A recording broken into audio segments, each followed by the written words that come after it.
Baiklah, kita lanjutkan pembahasan kita di bab 4 tentang kinematika fluida. Kita masuk ke bagian C, plot data aliran fluida. Plot data aliran fluida itu menggambarkan data aliran yang merupakan langkah penting dalam studi mekanika fluida. Jadi, menggambarkan data aliran itu sangat penting dalam mekanika fluida.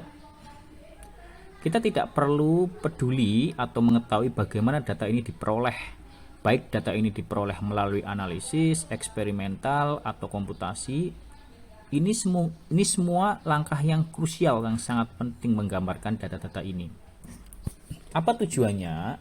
Tujuannya adalah agar pembaca, agar peneliti misalnya yang membaca data ini bisa merasakan dan memahami bagaimana sifat aliran berubah seiring waktu atau ruang. Nah, dalam bagian ini kita akan membahas 3 jenis grafik atau plot tambahan yang bermanfaat dalam mekanika fluida, yaitu grafik atau plot profil, grafik vektor, dan grafik kontur. Nah, kita menggunakan kata plot atau grafik itu sama ya. Plot atau grafik profil, profiles. Plot profil adalah salah satu jenis grafik dalam mekanika fluida yang sangat sederhana dan mudah dimengerti karena ini mirip dengan grafik XY pada umumnya yang diajarkan di sekolah-sekolah sejak kita masih sekolah dasar ya. Dalam plot profil, kita menghubungkan satu variabel Y dengan variabel kedua X. Dalam konteks mekanika fluida, plot profil dapat digunakan untuk masing-masing variabel skalar seperti tekanan, suhu, dan kepadatan. Namun yang paling sering digunakan adalah dalam buku ini adalah plot profil kecepatan. Ya kan? Oke. Kecepatan ini adalah variabel vektor ya. Kalau skalar itu dia tidak mempunyai arah seperti tekanan, suhu, dan kepadatan. Harap diingat bahwa kecepatan adalah ukuran yang memiliki arah, sudah saya sebutkan tadi ya. Sehingga dalam plot profil kecepatan kita mewakili besaran kecepatan atau salah satu komponen kecepatan sebagai fungsi jarak dalam arah yang kita inginkan. Untuk memahami plot profil kecepatan dengan baik, kita bisa mengambil contoh gambar 4.20 ya. Gambar 4.20 itu gambar yang pertama ya, itu ya. Yang menggambarkan aliran lapisan batas. Itu lapisan batas, boundary layers ya. Boundary layer profil kecepatan yang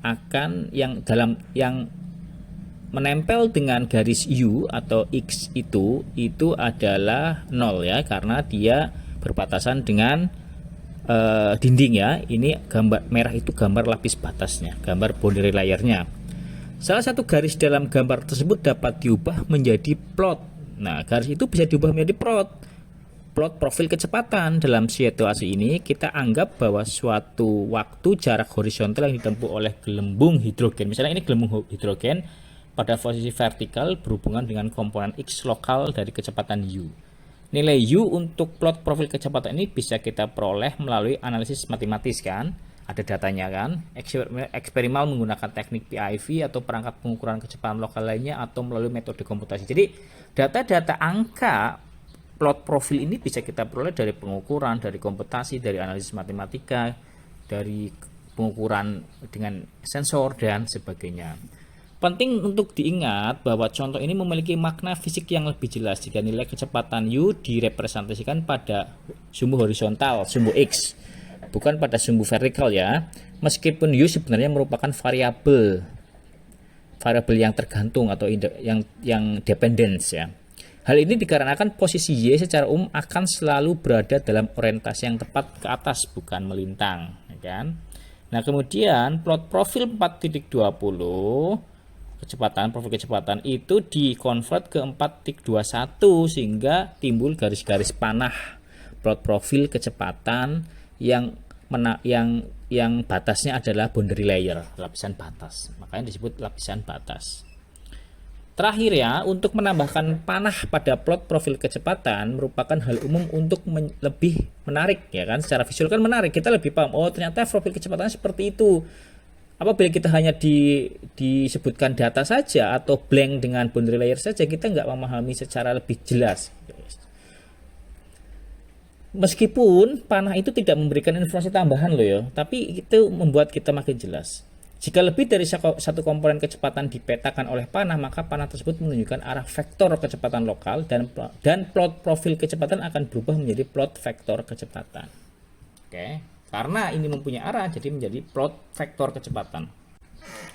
Plot vektor adalah tampilan yang terdiri dari sekelompok panah ya, yang menunjukkan ukuran dan arah sifat-sifat vektor pada saat tertentu. Ya tadi di atas itu sudah plot vektor, bukan plot profil lagi.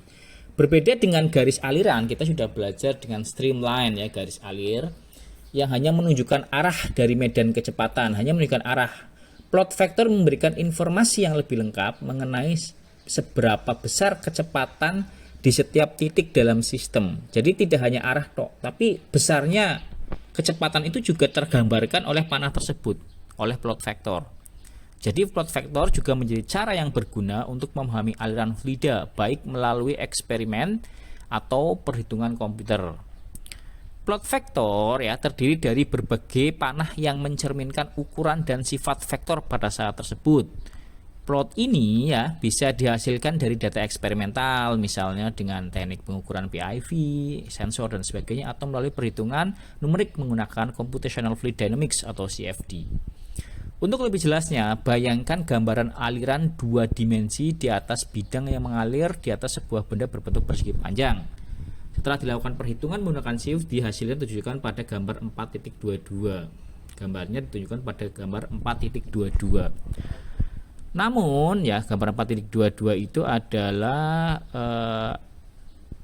aliran dua dimensi ya kan, aliran dimensi ada flow gitu ya, ada block, ada symmetric line, ada reciprocating eddy. Jadi begitu hasil datanya divisualisasikan dengan CFD ini. Namun penting untuk diingat bahwa meskipun aliran ini mungkin tidak stabil atau unsteady dan tampak bergerak-gerak yang ditunjukkan pada hasil rata-rata dalam jangka panjang. Anda lihat pada gambar 422A, kita bisa melihat garis aliran streamlines ya kan, garis aliran streamline. Kita lihat garis streamline yang melibatkan seluruh benda dan sebagian besar bagian yang menonjol. Itu adalah streamline itu, ya kan? Kita punya garis-garis streamline. Terdapat juga garis aliran yang membentuk lingkaran tertutup dan di bawah bidang simetri menunjukkan adanya pusat sirkulasi besar itu, recirculating eddy itu. Itu adalah pusat ya, pusat perputaran ya. Garis aliran di lingkaran tertutup itu recirculating eddy. Nah, kemudian gambar 422B-nya ya, symmetric plane. Gambar 422B-nya itu menunjukkan plot vektor kecepatan. Nah, ini menunjukkan plot vektor kecepatan. Anda lihat, itu flow-nya itu ada tanda panah kecil-kecil, besar, kecil, besar dan kecil ya. Itu plot vektor kecepatan atau velocity vector ya, yang hanya menampilkan separuh bagian atas aliran karena adanya simetri. Dari gambar ini kita dapat melihat bahwa aliran menjadi lebih cepat di sekitar sudut tajam benda. Coba Anda lihat di sekitar sudut. Itu ketika aliran menabrak itu menjadi lebih kecil-kecil alirannya. Itu artinya kecepatannya juga kecil. Karena kecepatan karena flow panah itu, besarnya panah kecepatan vektor kecepatan itu menunjukkan besarnya nilai gitu.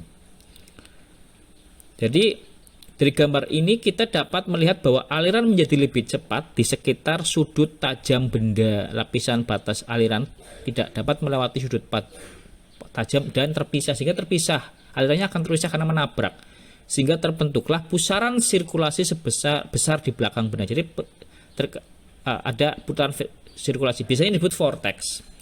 Harap diingat bahwa vektor kecepatan yang ditujukan adalah rata-rata dari seluruh waktu. Dengan kata lain, vektor kecepatan ini akan berubah dalam ukuran dan arahnya akan berubah seiring kecepatan waktu.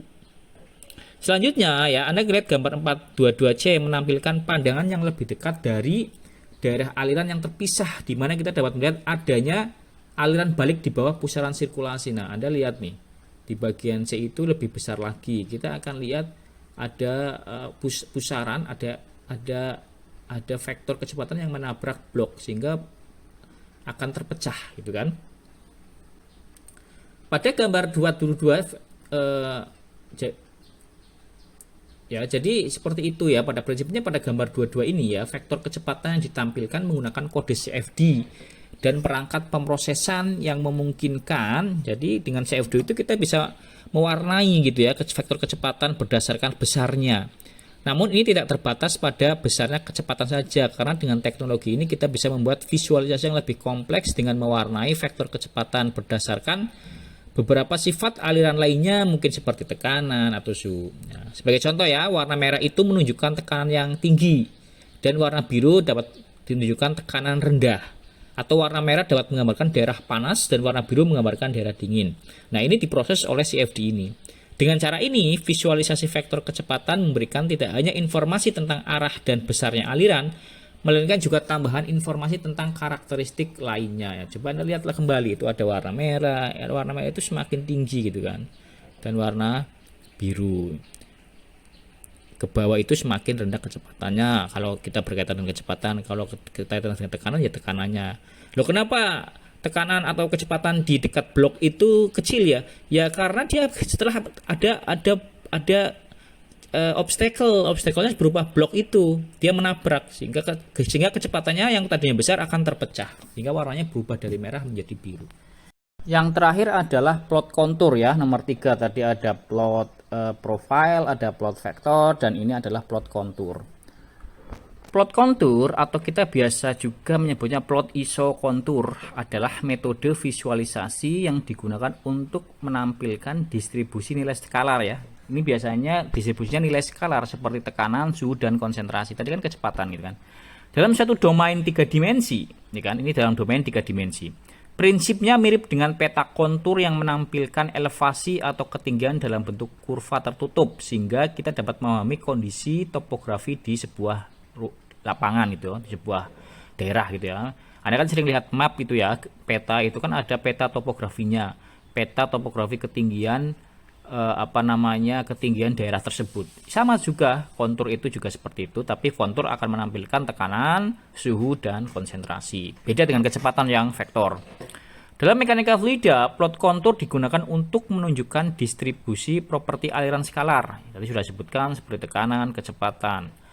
Plot kontur dapat memberikan informasi dengan cepat dan mudah tentang daerah-daerah dengan nilai tinggi atau rendah dari suatu properti aliran, seperti pada aliran yang pusaran gitu ya, atau aliran stagnasi gitu ya. Plot kontur adalah metode visualisasi ya, sama dengan plot yang lainnya yang digunakan dalam mekanika fluida untuk menunjukkan berbagai sifat skalar ya, seperti tekanan, suhu, kemudian konsentrasi spesies gitu ya, konsentrasi zat kimia gitu ya.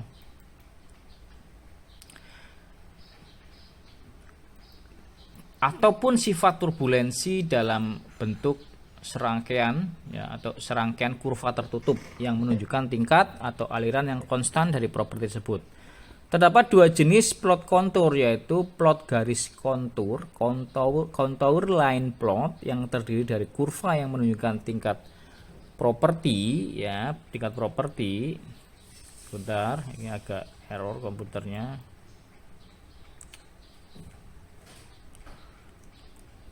Terdapat dua jenis plot kontur ya, tadi saya ulangi ya, yaitu plot garis kontur ya, yang terdiri dari kurva yang menunjukkan berbagai tingkat properti, dan plot kontur yang terisi field contour plot. Jadi contour line plot dan field contour plot. Apa itu field contour plot? Yaitu yang menunjukkan kurva tersebut diisi dengan warna atau nuansa abu-abu.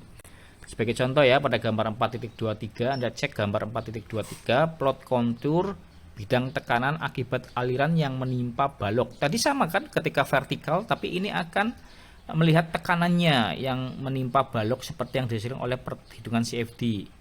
Hanya bagian atas yang ditampilkan karena simetri ya. A. Plot kontur warna yang diisi ya, field contour, dan B.